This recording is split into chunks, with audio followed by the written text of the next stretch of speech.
বিদিশা, হ্যাঁ, তাহলে winter is coming. Winter is here.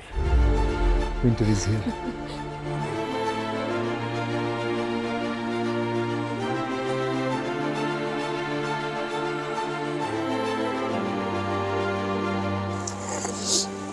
গরম চাটা খুব দরকার ছিল। কল্পকেদারের সামনে দাঁড়িয়ে আছি এবং এটা বোধহয় অ্যাবসলিউটলি ম্যাজিক। মানে হয় না, এক একদিন ঘটে যায়। আজকে হচ্ছে 27শে নভেম্বর 2023। আমরা জানতাম না আগে থেকে, কিন্তু আজকেই কল্পকেদারের কপাট বন্ধ হয়ে যাচ্ছে।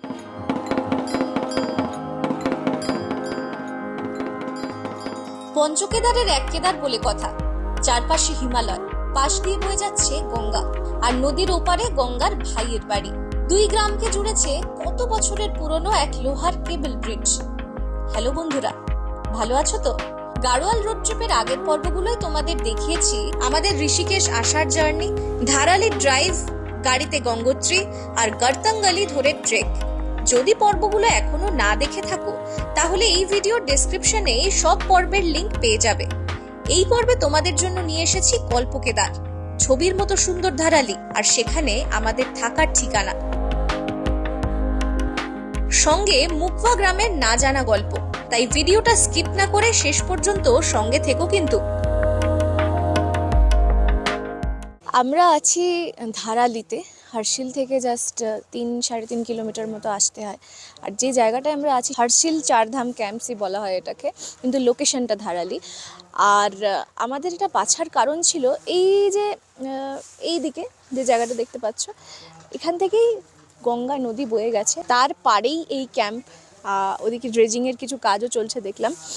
এটা হচ্ছে এই ক্যাম্পের খাওয়া দাওয়ার জায়গা, যেখানে রাতে ডিনার করতে তো আসছি, কিন্তু ঠান্ডায় সত্যি বলতে কি কেঁপে যাচ্ছি।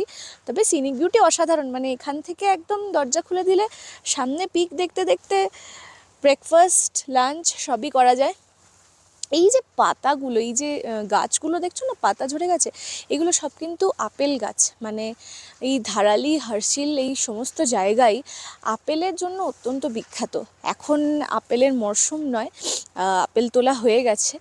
তো তবে সিজনে, মানে আপেলের সিজনে সেই বিউটি একরকম, পাতা যখন থাকে তখন একরকম।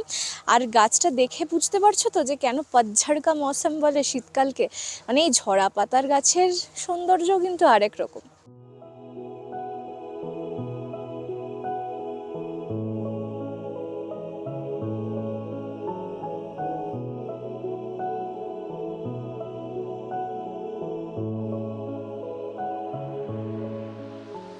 ওইদিকে হচ্ছে আমাদের দ্য হার্শিল চারধাম ক্যাম্পস, আর জাস্ট আমরা ঠিক তার সামনেই এই যে একটা পায়ে চলা পথ, যেটা চলে গেছে আলটিমেটলি মুখওয়াকে কানেক্ট করা ব্রিজটার দিকে, পুলটার দিকে।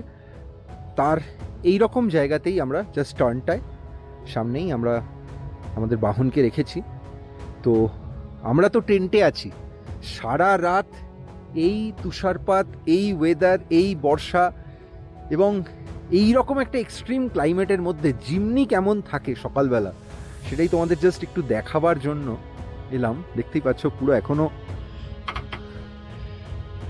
ভেরি মাচ, কাল রাতে বোধহয় একটু বৃষ্টিও হয়েছে, তো দেখে নাও পুরো কিছু দেখা যাচ্ছে না।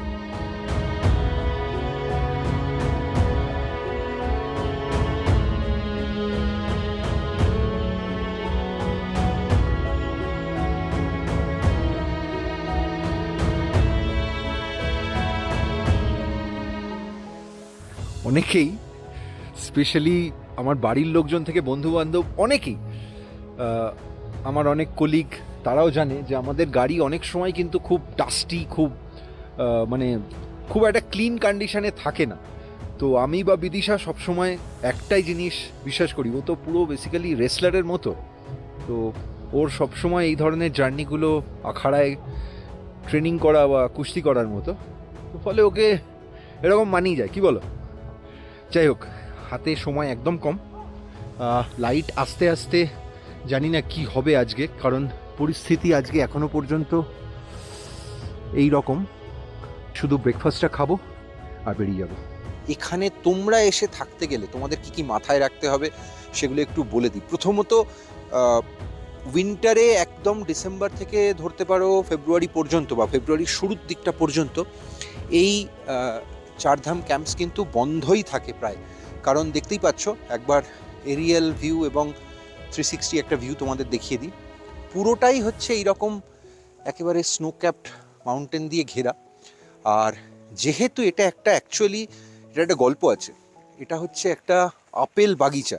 এখানে কিন্তু সিজনে পুরো অ্যাপেল ফার্মিং হয় এবং অক্টোবরের এন্ডে সেগুলো শেষ হয়ে যায়, এবং যার জন্য গাছগুলো তারপরে ওরা পরিচর্যা করে এভাবেই রেখে দেন।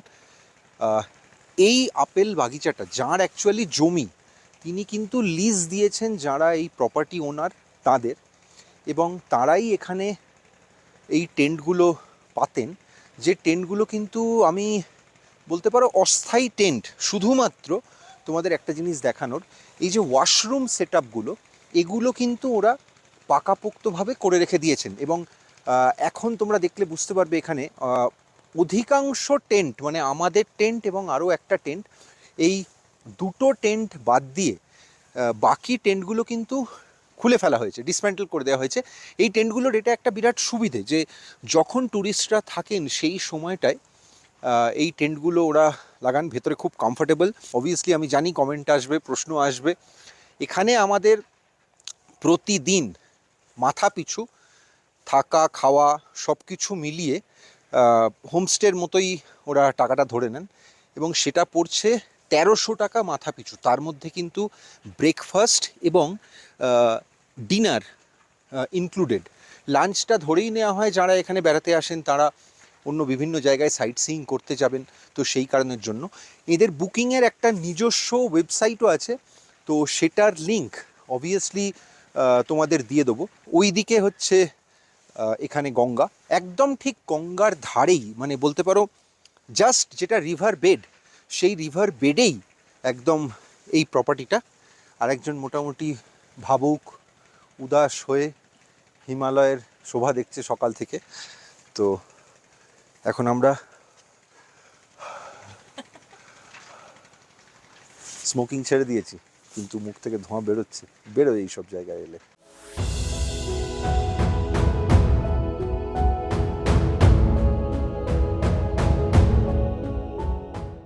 চলে এবার তোমাদের একটা টেন্টের ভেতরে একটু দেখিয়ে দিই। বাই দ্য ওয়ে, এটাও একবার জানি না খোলা যাবে কি না, বোধহয় বন্ধই আছে সম্ভবত।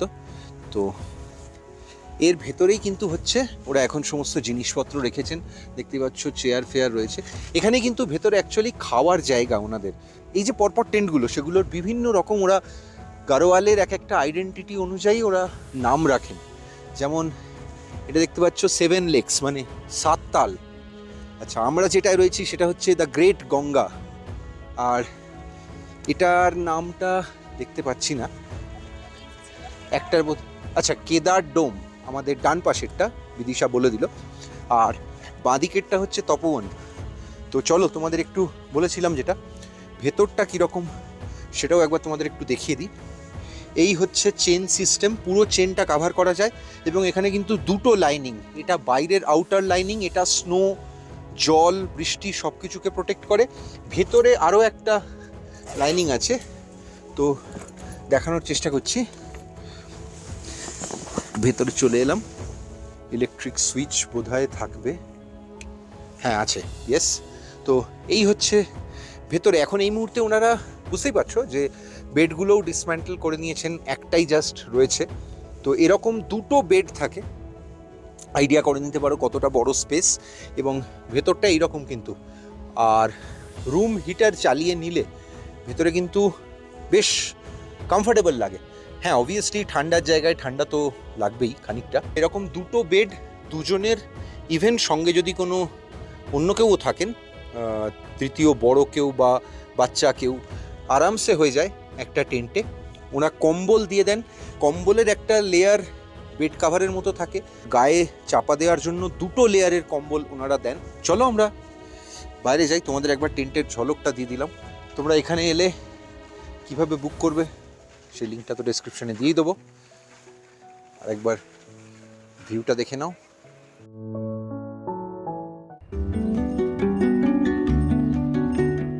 নভেম্বরের শেষ থেকে জানুয়ারির শেষ, এই 2 মাস বাদ দিলে বছরের বাকি সময় খোলা থাকে হর্ষিল চারধাম ক্যাম্পস। নামে হর্ষিল থাকলেও আসলে এই ক্যাম্প কিন্তু ধারালিতে। থাকার বন্দোবস্ত পুরোটাই সুইস কটেজ টেন্টে, সঙ্গে বাড়তি আকর্ষণ গঙ্গার রিভারবেডে যোগ চর্চা। প্রকৃতির মধ্যে অ্যাডভেঞ্চারের স্বাদ পেতে এর জুড়ি মেলা ভার। হোমস্টের মতোই থাকা খাওয়া মিলিয়ে মাথাপিছু প্যাকেজ 1300 টাকা, তবে ট্যারিফ সিজন অনুযায়ী ওঠানামা করে। তাই তোমরা এখানে থাকতে চাইলে যোগাযোগের নাম্বার ভিডিও ডেসক্রিপশনেই পেয়ে যাবে। এই যে বাটারটা গলিয়ে দিয়েছিলেন ওরা, যাতে পরোটায় ভালো করে লাগানো যায়, এটা কিন্তু জমে গেছে।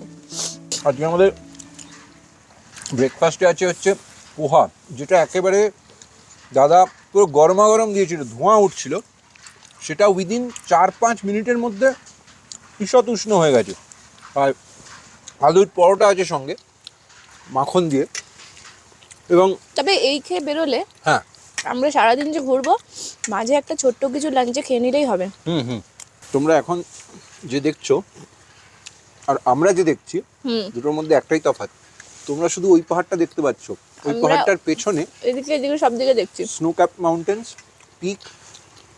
বিদিশার ডান হাতে ওদিকে একটা মাউন্টেন পিক, জাস্ট যেদিক থেকে সূর্যের আলোটা আসছে, মানে আমার পিছন দিকটা পুরোটা সারাউন্ডিং একেবারে বরফ ঢাকা, পাহাড়ে ঢাকা। আমার একটাই বক্তব্য, যদি খুব কষ্ট করে শীতকালে এখানে আসো, ডিসেম্বরে আসা যায় না জেনারেলি, বরফ হয়ে যায়। ডিসেম্বরে আসাটাও কঠিন, তার কারণ অনেক ক্ষেত্রে উত্তরকাশী থেকে এই রাস্তাটাও বন্ধ হয়ে বরফে যায়, ব্লক হয়ে যায়। প্লাস এখানে জল থাকে না, জলটা বরফ হয়ে যায়। আজকেই যা অবস্থা, ওরা জল গরম করতে পারছে না, 1 ঘন্টা লেগে যাচ্ছে একটা জল ফুটন্ত গরম হতে। এই অবস্থায় নভেম্বরটাই আমার মনে হয় সেরা বা শেষ ভালো সময় আসার জন্য, ম্যাক্স ডিসেম্বরের 4-5 তারিখ পর্যন্ত। তার মধ্যে এলে এত ঠান্ডায় যখন কষ্ট করে আসছোই, তখন এই ক্যাম্পের মতো এক্সপিরিয়েন্সটা কিন্তু করার মতো এক্সপিরিয়েন্স। এবং রাত্রির বেলা মোটামুটি এখানে যখন সন্ধ্যের পরই আওয়াজ ফাওয়াজ পুরো বন্ধ হয়ে যায়, পাশ দিয়ে যে গঙ্গার স্ট্রিমটা যাচ্ছে পুরো খরস্রোতা, তার যা আওয়াজ রাত্রে, সেটা একদম পুরো অন্য অভিজ্ঞতা। রাজু ভাইয়া এখানে কেয়ারটেকার, আর রবীন্দ্র ভাইয়া আমাদের সমস্ত দেখাশোনা করছে, আমাদের খাওয়া দাওয়া caretaker। থেকে শুরু করে এভরিথিং। আর এখানে আরেকটা বড় খবর আছে, এই গোটা হর্ষিল চারধাম ক্যাম্পসে এই মুহূর্তে আমরা ছাড়া আর কোনো বোর্ডার নেই। সেই জন্য আমরা আরামে আছি।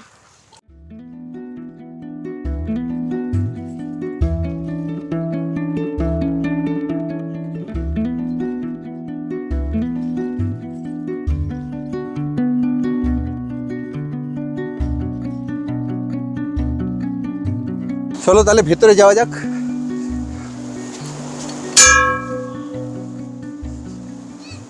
মানে গঙ্গোত্রী যখন বন্ধ হয় আর কল্পকেদার যখন বন্ধ হয় মোটামুটি একই সময়, এরপরে এখানে পুরো বরফ পড়ে যাবে এবং লোকালসরা কেউই থাকবেন না, সবাই অনেকটা নিচে নেমে যান। আর এই কল্পকেদারের আবার অক্ষয় তৃতীয়া আগামী বছর, তখন কিন্তু যখন গঙ্গোত্রী খোলে তখন কিন্তু প্রথম সোমবার, সেটা সেই মাসের, সেই সময় কিন্তু কল্পকেদারেরও দরজা খোলে। আর এই সেই মন্দির যার প্রচুর ঐতিহাসিক মাহাত্ম্য। বলা হয় দাপর যুগে, মানে আজ থেকে 5000 বছর আগে পঞ্চ পাণ্ডব এই মন্দির তৈরি করেন, যখন মহাভারতের যুদ্ধ শেষে মহাপ্রস্থানের পথে তাঁরা যাচ্ছেন সেই সময়।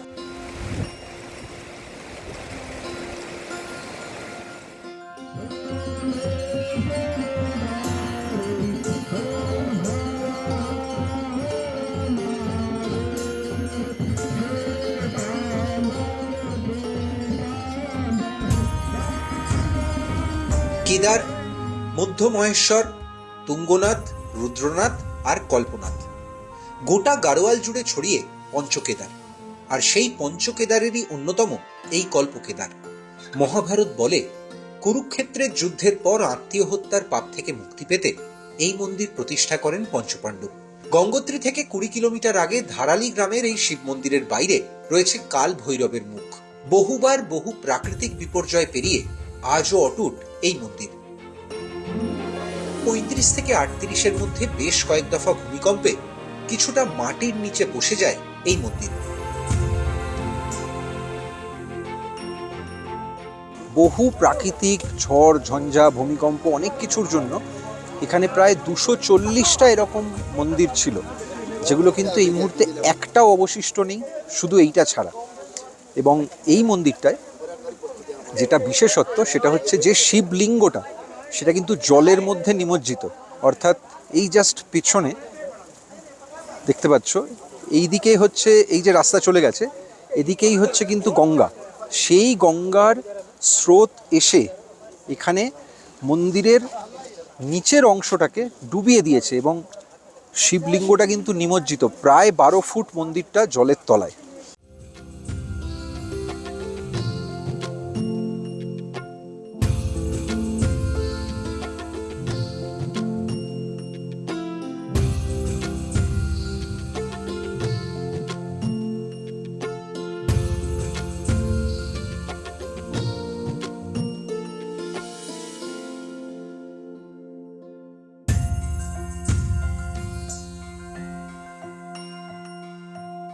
তো ধারালি থেকে মুখবা পায়ে পায়ে একেবারে সত্যিকারের পদব্রজে। হ্যাঁ, তো এই ভ্লগে ধারালিতে তোমরা আমাদের প্রপার্টি দেখলে, একই সঙ্গে ধারালিতে তোমাদের কল্পকেদার দেখিয়েছি। এইবার এই পদব্রজে ধারালি থেকে মুখবা যাওয়ার কেবল ব্রিজ, সেটাও তোমাদের দেখিয়ে দিচ্ছি। জাস্ট সারাউন্ডিংসটা দেখো।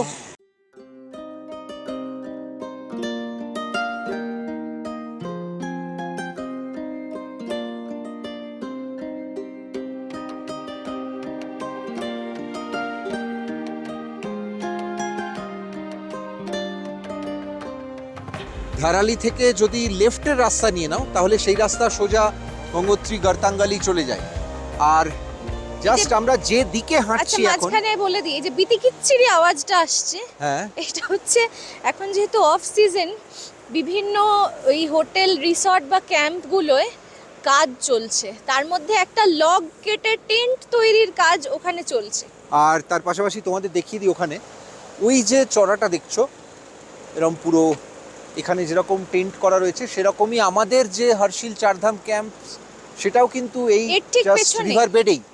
এবং এখানে এই যে দেখতে পাচ্ছ যে পুরো ড্রেজার নেমে কাজ হচ্ছে, এখানে অনেক সময় মনসুনে গঙ্গার ফ্লো এতটাই বেড়ে যায় যে তখন এই ধারের অংশগুলোকে ভাঙতে শুরু করেছে। সেটাকেই ওরা অফ সিজনে, যেহেতু টুরিস্ট কম, ওরা কিছুটা মোকাবিলা বাঁধ করার জন্য দেওয়ার কাজ একটু হচ্ছে বাঁধ বলতে দেওয়ার পারো। কাজ হচ্ছে। আমাদের থেকেও, আমাদের ক্যাম্প থেকেও একেবারে পাশেই নদী, আমি কালকেই বলছিলাম, আজকে ওরা বললেন এবার বর্ষায় নাকি ক্যাম্পে জল চলে এসেছিল। হ্যাঁ, তো সেটাই একটা মানে ব্যবস্থা হচ্ছে যাতে ক্যাম্পগুলো বা টেন্টগুলো নষ্ট না হয়ে যায় তার জন্য। একদম। প্লাস ওগুলো আপেল বাগিচা, ওই পর্যন্ত ওভাবে জল চলে এলে সেগুলোও নষ্ট। কেবল ব্রিজ ধরে হাঁটা পথে পাহাড়ের চড়াই উতরাই ভেঙে ধারালি থেকে মুখবা পৌঁছতে ঘন্টাখানেক লেগেই যায়। আর গাড়িতে যেতে গেলে রাস্তা হর্ষিল ঘুরে যায়।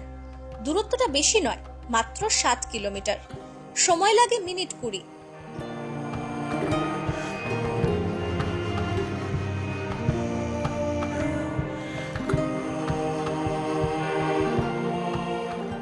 বিকেল বিকেল আমরা রওনা দিলাম মুখবার উদ্দেশ্যে।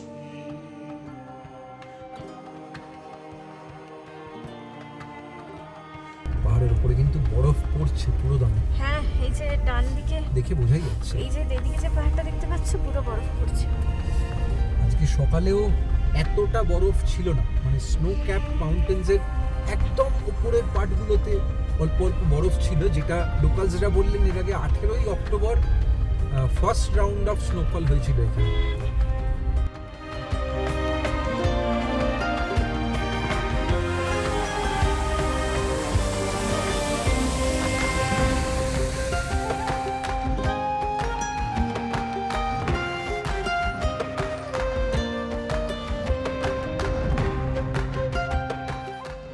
চারধামের যাত্রা যেদিন শেষ হয়ে যায় সেদিন গঙ্গোত্রী থেকে গঙ্গার ডলি বেরিয়ে সোজা চলে আসে এই মুখবা গ্রামে।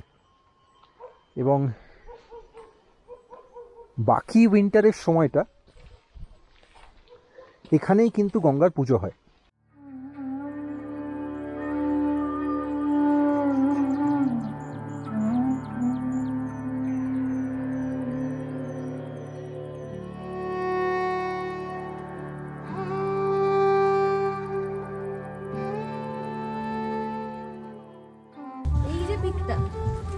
যেটা আজকে সবচেয়ে বেশি বরফ পড়েছে মনে হচ্ছে, এটা হচ্ছে শ্রীখণ্ড।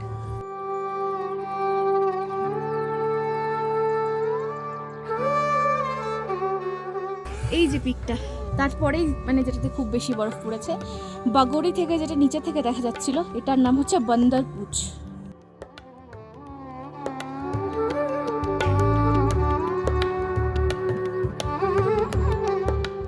এই যেটা পিছনে দেখছো সাদা, এটাই হচ্ছে মা গঙ্গার মন্দির এখানে মুখবায়। এবং যেটা বলা হয় যে এখানে নাকি বিশ্বাস যে তার ভাই থাকে, সেই জন্য এক্স্যাক্টলি ভাই দুজ যেটা ওরা বলেন, মানে ভাতৃদ্বিতীয়া ভাই ফোঁটার দিন এখানে এসে মা গঙ্গা পৌঁছন। ये माँ गंगे का यहाँ आना दिवाली के अन्नकूट को वहाँ से चलती है, मंदिर वहाँ गंगोत्री से। और भैया दूज को माता यहाँ आती है, क्योंकि जो हमारा इष्ट समेश्वर देवता है ये उनके भाई हैं। अच्छा, अन्नकूट को गंगोत्री से चल के आगे हमारा देवी मंदिर है, वहाँ रुकती है माता जी। एक रात नाइट होल्ड वहाँ होता है। फिर उसके बाद ये दिन में 12-1 बजे 2 बजे करीब वहाँ से निकल करके शाम को यहाँ पहुँचती है। उसके बाद यहाँ 3-4 दिन तक पांडव लीला होती है। अच्छा। माँ के आने के उपलक्ष्य में सभी देवी देवताओं, और पूरे 6 महीने तक यहाँ पूजा, यहाँ वैसे 12 महीने पूजा होती है, लेकिन जब माँ की मूर्ति आ जाती है तो जो बारीदारन पुजारी गंगोत्री वाले हैं वो पूजा करते हैं शीतकाल को। और अन्य टाइम पे यहाँ गांव के जो हम पुरोहित हैं, पुजारी हैं, हम लोग करते हैं। শীতে কয়েক মাস ধরে এখানেই গঙ্গার পুজো হয় এবং সেই পুজোটা কিন্তু এত বছর ধরে একই ফ্যামিলি, তাদেরই সমস্ত বংশের যারা উত্তরাধিকারী তারা করে আসছেন, তারাই গঙ্গোত্রীর মন্দিরেও পুজো করেন। আর জাস্ট গঙ্গার মন্দিরের ঠিক পাশেই এই যে মন্দিরটা দেখতে পাচ্ছ, কাঠের কাজ করা, চমৎকার কাঠের কাজ করা, এটা হচ্ছে ওরা বলেন গ্রাম দেবতা, মানে সোমেশ্বর ভগবানের এটা মন্দির। তাকে নিয়েও প্রচুর উপগাথা লোকগাথা যেরকম হয় সেটা আছে। তো জানি না আর কতক্ষণ আলো থাকবে, আমরা মন্দিরের আরতি শেষ পর্যন্ত পাবো কিনা, কারণ আজকে ওয়েদারটাও খুবই খারাপ হয়ে আসছে দেখতে পাচ্ছ অলরেডি এখানে, এবং পেছনে রীতিমতো বরফ পড়ছে বুঝতে পারছি আমরা, ওদিকে বন্দরপুচের দিকেও এবং এদিকে শ্রীখণ্ড পাহাড়েও। তো দেখা যাক, তোমাদের মন্দিরটা দেখিয়ে দিলাম।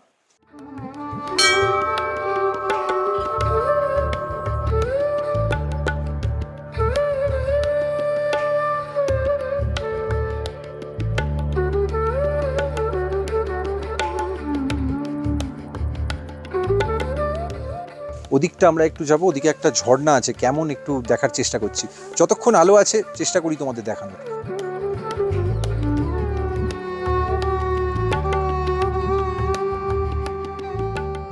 পুরোহিতদের আদি পরিবার যারা গঙ্গোত্রীতে পুজো করেন, তারা কিন্তু এখানেই থাকেন এবং যত প্রতিকূল আবহাওয়াই হোক না কেন, তাদের কিন্তু এখানেই গঙ্গার প্রত্যেক দিন পুজো করতে হয়। মুখবার মন্দির থেকে গ্রামের পথ ধরে পায়ে হেঁটে একটু এগোতেই একটা ঝর্ণা পড়ে, যার নাম ভীম নদী জলপ্রপাত। আলো কমে আসছে, এদিকে আবার সন্ধে হলেই ভাল্লুকের উৎপাত, তাই বেশি দূর যেতে আগেই বারণ করে দিয়েছেন স্থানীয়রা। আমাদের কুইডেও কিন্তু আমরা কিছু এক্সট্রিম চেষ্টা করেছিলাম, যার মধ্যে ডেফিনেটলি মুন্সিয়ারির ড্রাইভ একটা।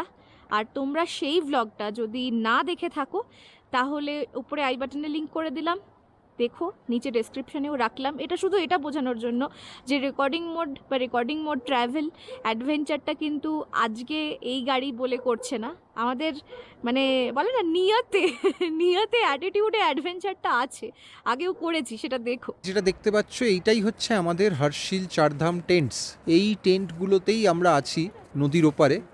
আর এই হচ্ছে এরিয়াল ভিউ বা বার্ডস আই ভিউ, ড্রোনেও তোমরা এরকমই হয়তো দেখতে।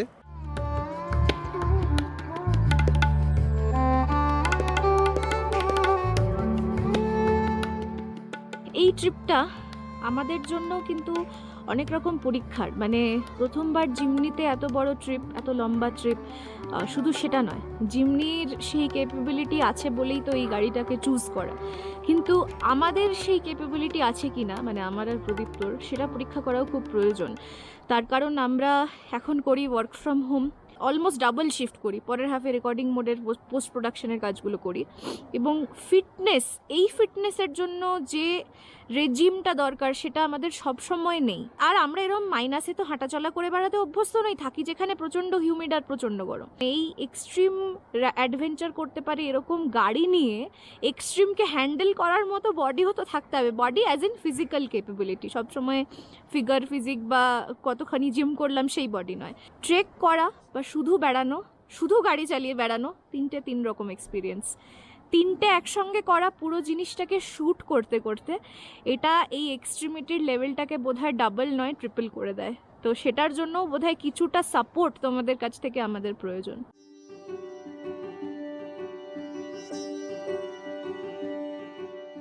মুখবার মন্দিরে আরতিও দেখার মতো। শুধু এই আরতি দেখার জন্যই সেদিন ভর সন্ধে পর্যন্ত অপেক্ষা করেছিলাম আমরা। এই আরতি তোমাদের কেমন লাগলো কমেন্টে লিখতে ভুলো না।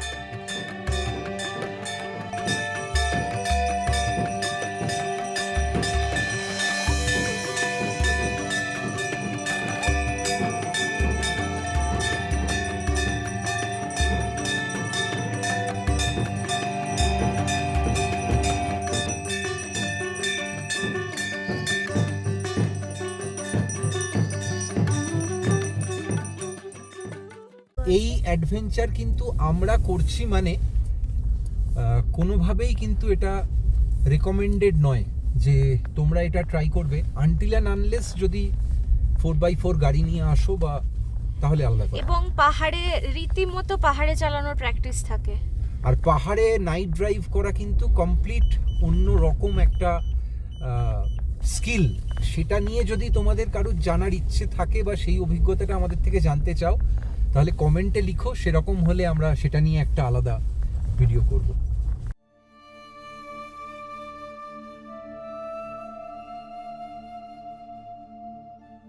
সেদিন আরতি দেখে ফেরার পথে ঘটেছিল এক আশ্চর্য ঘটনা।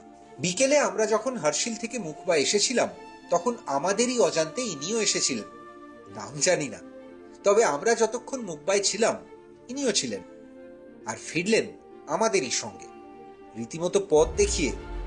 দেখতে দেখতে গোটা রাস্তা যুধিষ্ঠিরের মহাপ্রস্থানের গল্পই মনে পড়ছিল। তবে গল্প কিন্তু এখানেই থামছে না। পরের পর্বে তোমাদের জন্য নিয়ে আসবো মন্দাকিনীর ঝর্ণা, রাম তেরি গঙ্গা ম্যালির একদম অজানা গল্প, আর রাজ কাপুরের প্রিয় হার্শিল। তার আগে এই পর্বটা কেমন লাগলো অবশ্যই জানিও। ভিডিও ভালো লাগলে আরো বেশি বেশি করে শেয়ার করো। এই চ্যানেলে নতুন হলে সাবস্ক্রাইব করে নিও। কোনো প্রশ্ন থাকলে যোগাযোগ করো স্ক্রিনে দেওয়া নম্বরে। ইনস্টাগ্রাম আর ফেসবুকেও রেকর্ডিং মোডকে ফলো করতে ভুলো না। দেখা হচ্ছে হার্শিলে।